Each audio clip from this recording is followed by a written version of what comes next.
Hello everybody, thank you for joining us for another story time today. Today is a very special day.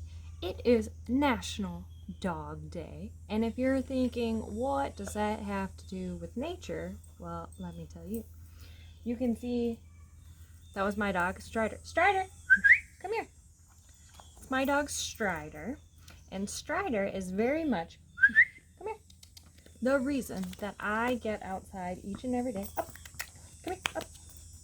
Come on, come say hi. There he is. That I get outside each and every day. We go on at least 2 walks a day, usually one in the morning and one after work. And it is his, after work walk time. So he's a little frustrated right now that we're not out walking. But if I don't take him for a walk, he gets very, very upset. So having a dog is one really great excuse to get out and take a walk every day out in nature. I have discovered so many more things in nature since I started walking my dog twice a day. And if you do the same path every day, like I have a loop behind my house that I do every single morning, you really start to notice when things change on that path. So right now, as we enter into fall, I'm going to start seeing a lot of changes back there, and I'm going to be really ready to notice them because I've been walking that same path and seeing the same things all summer long. And as they disappear in the fall, I'm going to notice. So walking your dog is a great way to get out and explore nature. So in honor of National Dog Day, we are going to read the story, Our Walk in the Woods. I'm going to take my book jacket off. After the story, I will post a link to a Google Doc with some resources and activities for you, including how you might be able to help out a local animal shelter, how you could make them some recycled dog toys. That would be super cool to drop off at your shelter, and some different things you might observe on a nature walk. Okay, so Our Walk in the Woods was written by Charity Nebbe and illustrated by Jeffrey Ebler. My dog's gonna guard us while we have story time today. This morning, I got up very early. So her alarm clock says 7 a.m. That's what time she got up. Does your dog, if you have one, does it get up earlier or later than you? This morning, I got up very early.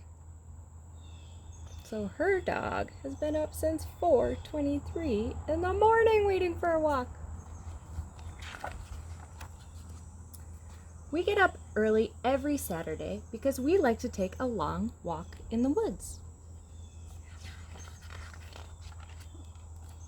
I ate a quick breakfast and laced up my shoes. Abby took forever to get ready this morning, even though I finished up the milk she left in her cereal bowl.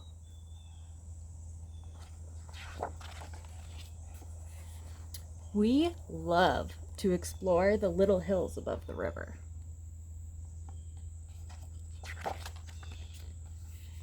This time of year is my favorite.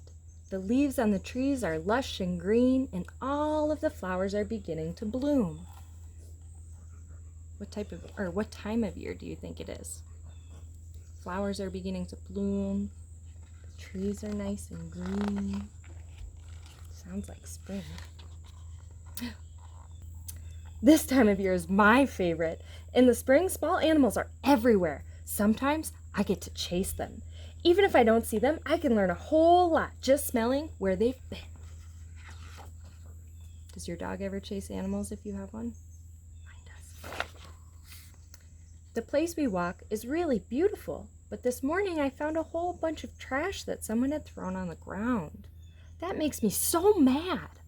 I picked it up, but I had to fight Kirby for it. Today was very exciting. When we got to the trail, I found all kinds of great stuff just lying on the ground.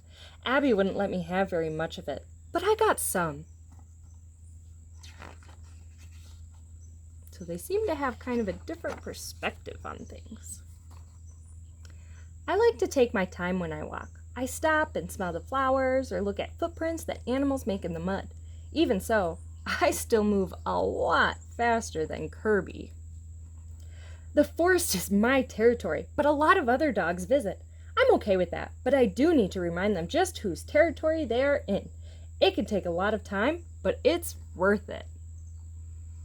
So she's walking nice and slow, smelling flowers. Kirby's also going slow because he has to mark his territory. Maybe some of your dogs do that too. My dog's letting our neighbors know where our territory is. Sometimes I have to wait and wait and wait. I'm great at digging. I'm better at digging holes than anyone else I know. I move through the dirt pretty fast, and when there's a tree root in my way, I tear it out with my teeth. Like I said, I'm a fast digger. One bad thing about springtime is that when the snow melts, it can reveal some pretty gross things that have been hiding all winter. Kirby seems to find them all. If I'm really lucky, I'll find something cool that has been hiding all winter under the snow. Sometimes it's something I can roll in to make myself smell wonderful. I don't know why, but Abby gets really mad when I do that. We love to run down hills. It makes us feel like we're flying. My favorite spot on the river is a nice wide sandbar. I sit on a piece of driftwood while Kirby swims. I sit in the sun, I feel the wind, and think about anything I want.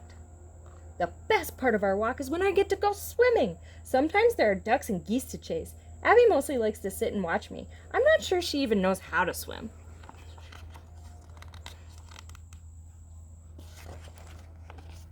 When I'm ready, we head home. When I'm ready, we head home.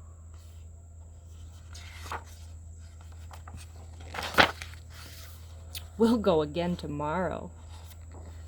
3:23, Kirby's up even earlier, ready for his fun walk where he gets to look at all the things he likes, smell all the smells he likes. And Abby gets to do what she likes too. She likes to sit on her log and look around. She enjoys picking up, well, I don't know if she enjoys it, but she did the right thing by picking up all the litter that she found on her walk. And stopping to smell the flowers. So there's a lot of really great things that you'll start to notice if you get out on regular walks, hopefully with a furry friend. If not, just getting out on regular walks is great too.